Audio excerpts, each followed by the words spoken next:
In this week's edition of Design Today, we're going to be looking at the issue of ethical design.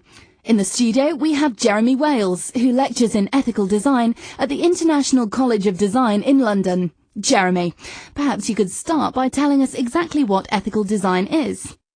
I suppose the central thing is that it aims to blend the aesthetic with the ethical. There used to be a contrast between what was seen as ethical and what was considered design. Now the two are coming together. It's something that people have talked about for ages, but have only recently attempted to put into practice. People are developing craft products from the third world using contemporary approaches to design. The aim is to produce items that are attractive to the sophisticated Western market, but are developed in accordance with moral and social principles. So poorer societies inspire and benefit, but are not exploited. So the ethics bit is concerned with the relationships between rich and poor countries. That's probably the most publicized element, but there are other issues too.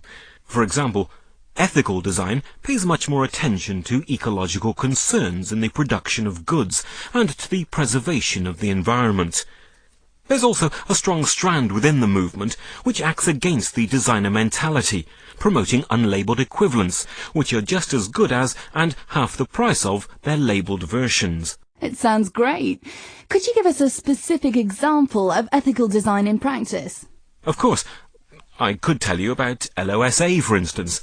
LOSA stands for London, South Africa, and is proving a very interesting liaison between British-based designers and South African craft workers.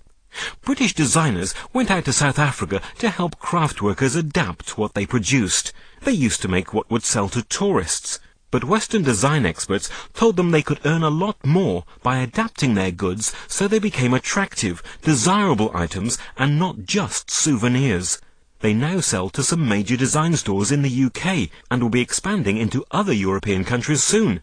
If that goes well, then they'll start targeting the States. What sort of changes had to be made to the traditional products? The key word would be simplification. The number of colours used was reduced, for example, and the lines of an object were often made more straightforward. Despite any changes, the items have clearly retained their own distinct Zulu feel. I suppose the key question is, who gains financially from all of this?